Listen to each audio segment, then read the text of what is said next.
Olá, meus queridos amigos da Casa do Caminho. Eu sou a Ellen de Souza e é uma alegria estar mais uma vez aqui reunido com vocês. Desta vez para estudarmos o capítulo 4 do Evangelho segundo o Espiritismo, os itens 18 ao 24. Os laços de família são fortalecidos pela reencarnação e rompidos pela unicidade da existência.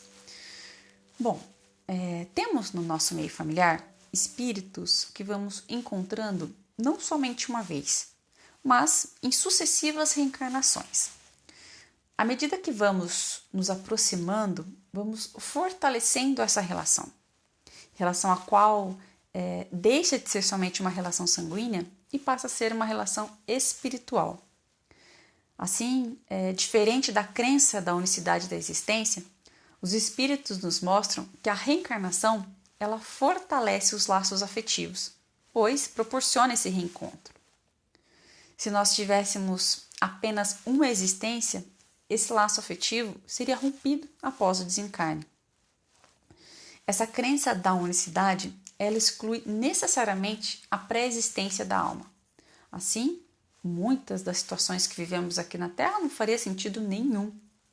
Já o Evangelho nos ensina que a encarnação só separa os espíritos momentaneamente, pois, uma vez retornando à erraticidade, eles se reencontram como amigos, na volta de uma viagem.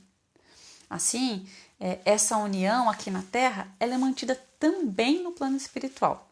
Porém, existem alguns critérios que promovem essa união.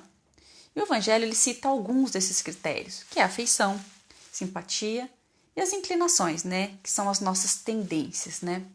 Esses são alguns critérios que fazem com que essa união se fortaleça, se mantenha no plano espiritual e ocorra os reencontros.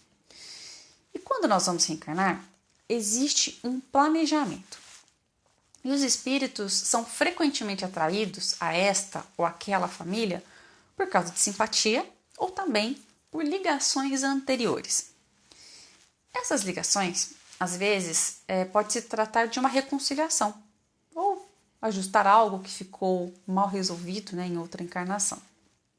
Então, a reencarnação, ela nos apresenta novas oportunidades de nos elevarmos moralmente, de estreitar os nossos laços afetivos e adquirirmos novas experiências e muitos aprendizados.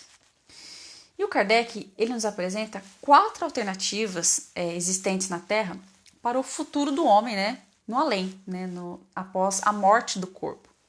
A primeira alternativa é o nada, que seria segundo a doutrina materialista. A segunda alternativa seria a absorção no todo universal, que seria a doutrina panteísta. A terceira alternativa seria a conservação da individualidade, mas com uma fixação definitiva, que seria segundo a doutrina católica e protestante. Daqui a pouquinho eu vou explicar um pouquinho mais sobre isso. E a quarta alternativa, que seria a conservação da individualidade, mas com o progresso infinito, que seria segundo a doutrina dos espíritos. Então, de acordo com as duas primeiras, os laços de família são rompidos pela morte. Então, assim, morreu, acabou, não tem mais laço afetivo nenhum. Com a terceira, somente poderão se reencontrar os membros da família que estiverem no mesmo lugar, de acordo com o seu merecimento em uma existência, tipo, ou céu ou inferno, falando da doutrina católica e protestante.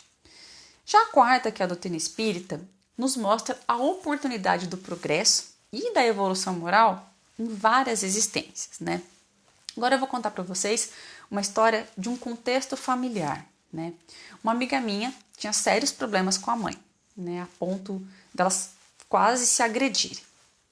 Um dia, já adulta, ela resolveu sair de casa, cansada de tantas brigas e tantas confusões, Porém, o distanciamento fez com que uma sentisse falta da outra. Então, elas começaram a relembrar os bons momentos, Porque, por mais que tinha muito atrito, uma família não é pautada somente nisso, Aí, alguns meses depois, a filha resolveu voltar a morar com a mãe, a pedido da mãe. Elas resolveram dar uma chance para a relação delas, Enfim, se tornaram amigas. Começaram a conversar mais, viajaram, fizeram várias coisas que nunca tinham feito a vida inteira. Mas a mãe, ela ficou doente e foi internada devido às complicações causadas por uma doença que chama lúpus. E a filha, ela passou várias noites no hospital com a mãe, ela que acompanhou, inclusive até comida para a mãe, a filha que ofertava, né? E tem alguns meses, né? Foi este ano que aconteceu, 2021, a mãe veio a desencarnar. Mas elas tiveram tempo de se reconciliar. Foram 2 anos que durou essa aproximação, mas que valeram uma vida inteira. Então, mesmo que a gente não compreenda, existe um motivo para estarmos com a família que nós estamos, né? Nós poderíamos estar em outro lugar? Não existe um lar melhor para estar do que nós estamos, pois existe um propósito. E nós estamos aqui para aprendermos juntos. Então, nós precisamos aprender a perdoar mais, a ser mais resiliente e a compreender. E abrir o coração mesmo quando for necessário reconciliar com o familiar, pois existe um motivo. Até porque pode ser que haja um reencontro de almas. E nada melhor que possamos seguir juntos cada vez mais, cercado por pessoas que amamos e que nos amam há séculos, ao longo de várias existências, né?